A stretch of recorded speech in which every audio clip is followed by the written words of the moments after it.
Well, energy media readers, today we're going to be talking about natural gas, LNG, and global GHG emissions. And to discuss that, we've got Jan Gorski from Pembina Institute. So welcome, Jan, to the interview. Thanks, Markham, and thanks for having me. Now, there's been a big push on behalf of the Alberta government and in the industry as well to argue that Canada should get credit for the natural gas in the form of LNG that it ships over to Asia, which then would displace coal, and therefore there should be a net, and presumably a big net improvement in global GHG emissions, because we know that gas is almost half the carbon intensity of coal. The problem with that argument, and what we'll be testing today, is whether or not, in fact, Alberta natural gas is clean. Because there's a big issue around methane emission reductions, and the problem, of course, is that we have a hard time, and it's expensive to detect emissions from oil and gas production facilities and to detect leaks, which is the biggest problem. So with that in mind, why don't we get your impression on this issue and on the question of carbon intensity of Alberta natural gas? Yeah, thanks, Mark. And I think this is a really important topic right now. And there's a couple of things at play here, and I think we'll touch base over a bunch of them. One is what's actually happening on the downstream side, what's going on in China. But as you're referring to, here we're talking about what's actually happening upstream. So what is the upstream story, and what's needed for natural gas to play a role? And as you said, a big issue is methane. Methane emissions are a huge source of emissions in the natural gas life cycle chain. And it's something that we need to address for gas, for even to have a conversation about gas. Yeah, and we should point out to our readers that depending on the context, methane is 25 to 85 times a more potent greenhouse gas than carbon dioxide. So getting methane emissions under control is really important. And both the Alberta government, at least the previous one, and the federal government have set a target of 45% reduction in methane emissions by 2025. So the government regulators are taking this issue very seriously. So what do we know about methane emissions from upstream oil and gas? We know that it's still an issue. There's been lots of studies done in the US, all over the main oil and gas basins in the States, as well as Canada, that show that our inventories of methane emissions are underestimated. So methane emissions are actually a worse problem than what we think they are. And it's relatively cost effective to actually address methane. We have the solutions required to tackle it. And really, we just need to implement strong regulations to address the methane issue. And the other thing to remember is that when we talk about methane, methane is the part of the gas that's bad for the climate. But it's also, we're talking about natural gas here. This is an actual product that has value. And so there's value inherently in conserving this. Right, and that's one of the arguments that industry has made, is that they don't need to be strongly regulated on this because it's in their economic self-interest to stop the methane leaks, because methane makes up 85% of natural gas and therefore has value. But unfortunately, that hasn't happened so far, whether it's in Canada or in the United States, or it hasn't happened to a very high degree. So why don't we have the technology to detect methane leaks and emissions? And I know the University of Calgary recently launched a center to study that technology and to innovate around that technology. So clearly this is a big issue for both government and industry. Yeah, and I would say it's not so much that we don't have the technology. The main challenge is that many of these sources of emissions, leaks and storage tanks, they're intermittent, they're unpredictable, they happen when something goes wrong and a piece of equipment malfunctions. And so the only way we can figure out where they are is if we actually go out and look for them. We know they exist. We've done all these airplane studies that go in and look at these emissions from above, and you see they're there. But in order to actually address them, you need to go out into the field and look for them. And the best way to do that right now is with a camera. Now, as you said, there's a lot of great research going on in Alberta on developing new technology to detect and identify and measure these emission sources. But for now, what we need to do is use what we have. The camera that you refer to is generally, I think it's called a FLIR, F-L-I-R, and it's about $130,000, which I imagine is cost prohibitive. But it's also, there's a logistical issue in that I understand there are about 45,000 wells in Western Canada that would need to be measured on a regular basis. And that seems to me to be, if you're doing, you need a $130,000 camera, a bunch of labor, for folks to run around and do these on 45,000 wells, that's a lot of work and a lot of expense. But this model has been proven to be effective elsewhere. Colorado has a really great set of regulations, and they've implemented this and had success with it, and they rely quite a bit on LDAR, on these cameras, so leak detection and repair. And same thing with California. California has great rules as well. So this isn't something new. This is something that we've seen be effective elsewhere in other jurisdictions. Now, in 2015, I reported on a study that was done in Texas on the Barnett Shale, which is up in north of Dallas. And they found that about 50% of the leaks were actually caused by things like faulty valves, like broken valves, hatches that were left open on natural gas processing facilities, really simple stuff that could be corrected with more repair and maintenance. And do you think that study's conclusions would apply to Alberta as well? Potentially. I mean, this is something that's hard for us to decode. How much of this is because of maintenance operating procedures? Certainly, they'll have an impact. But right now, the best way to address this is to go out and look for those leaks. Fair enough. What about flaring and venting? Because that's in North Dakota, for instance, where they haven't been able to get their gas to market. Flaring is a huge issue. And basically what that means is if you haven't got a pipeline to ship that natural gas to market, or if you're producing more gas than you can ship in the pipelines you do have, then your only option is to either vent it into the atmosphere or flare it off by burning it. But of course, then you're creating GHG emissions for no discernible benefit. So how much of that is a problem in Alberta? Venting is certainly an issue here, and one of the main areas that you see it is this region around Lloydminster, where they have this cold, heavy oil production. And so you're producing oil, you get gas that comes up with it, and operators aren't, necessarily always conserving that gas. So a lot of that gas is being is being vented. Some of it's flared, some of it's vented. But I think there's some improvements there in actually capturing that gas. My impression after reporting on this, Jan, on this issue, is that there's lots of regulations coming. There's lots of technology. Really what was needed was to focus the industry and get them committed to making these reductions. Is that a fair take?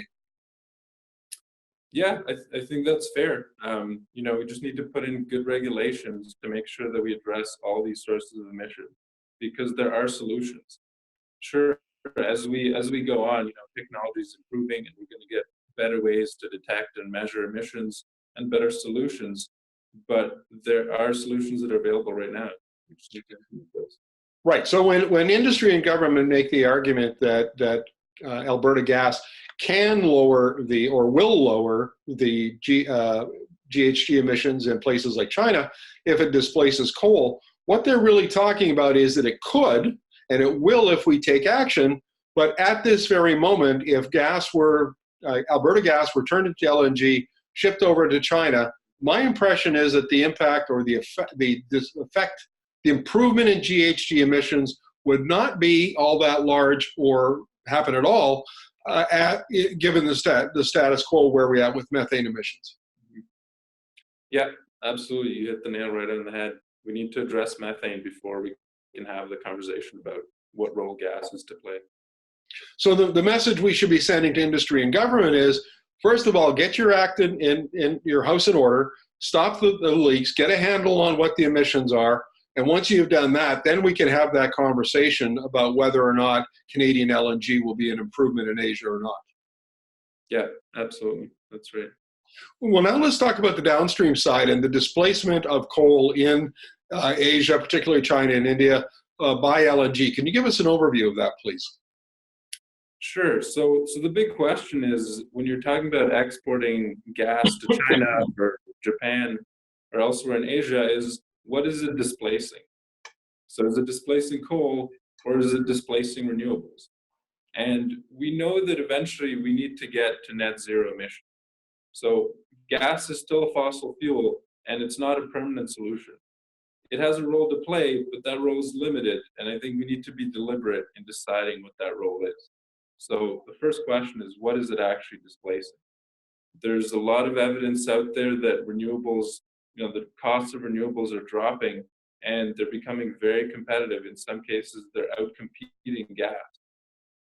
I'd like to get your reaction to an argument that was made in an interview I did earlier this week with Kingsmill Bond, who's a financial analyst for Carbon Tracker. And his response to that was to say that North Americans should rethink how they think about Asian coal plants. Because first of all, a lot of the new ones that are coming on board are kind of legacy projects. They were already underway and so on. So it's not like China is building out this great, huge fleet of new coal plants. They're basically finishing up what they had already undertaken.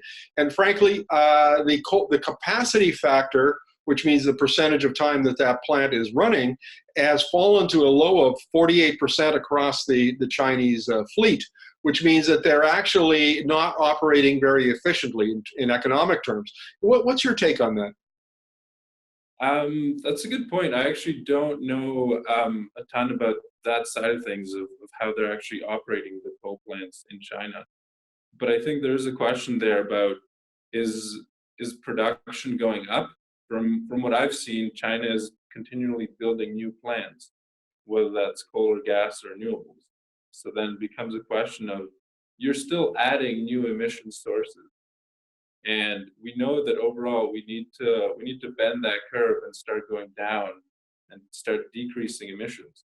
And gas is still, it can be lower emission than coal, but it is still a source of emissions, whereas renewables are a much better option.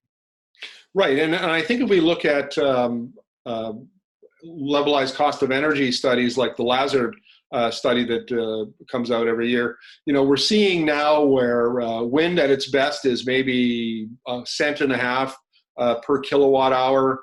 Solar is down around 5 cents a kilowatt hour and dropping. We're seeing in high resource areas like Chile, where solar can come in at solar plus battery storage is coming in at around 2.5 cents a kilowatt hour. And those cost curves are still dropping and declining.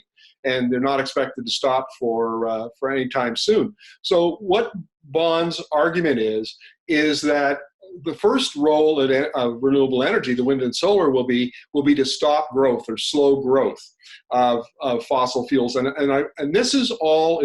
I'm getting a little long-winded here, Jan. Forgive me, but the point here is that it seems to me that the Alberta industry and Alberta government are operating on some assumptions that may or may not be correct. And we're talking about investments in the billions and billions and billions of dollars about, do we really know what the market is going to be in China and India, and how quickly the renewable sources of electricity could change that market in a short period of time? Yeah, that's absolutely right. I think, as you mentioned, we need to keep that end goal in sight. We're trying to get to net zero, and so we need to be careful about how much of our resources we put into building these big new infrastructure projects. And as you said, those cost curves are coming down rapidly. Rocky Mountain Institute has done some really good modeling in the US, and they've looked at basically every new proposed gas plant and found that in over 90% of the cases, a clean energy portfolio consisting of renewables, battery storage, energy efficiency, and demand response is actually cheaper than gas. And we actually worked with them to do a similar study in Alberta, and we found the same thing. Well, that's very interesting, and I guess what Energy Media has taken its position, an editorial position, Jan, is that Alberta has every right to compete in oil and gas markets internationally if it is cost competitive and carbon competitive. And our goal, as for both industry and regulator, and also as owners of the resource, is that we should be going into this with our eyes wide open to both the opportunity but also the risk.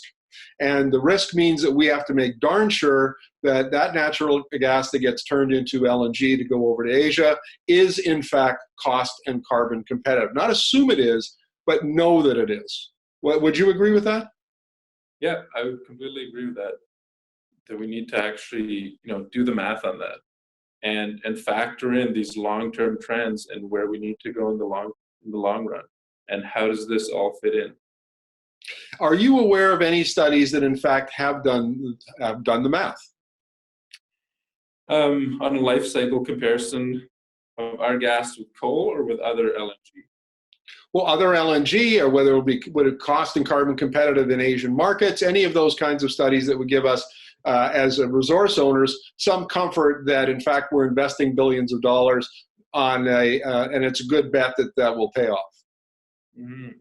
There was an old 2013 study that was actually commissioned by the BC government that compared LNG kind of across the board. I don't know how current it is now, but it showed that there were some really competitive projects out there in terms of greenhouse gas emissions.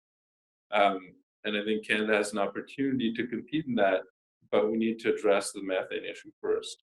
And one of the things that we need to be careful of is when we're comparing, we tend to talk about our best project. And no doubt our best LNG project is good. And I think the same applies on the oil side.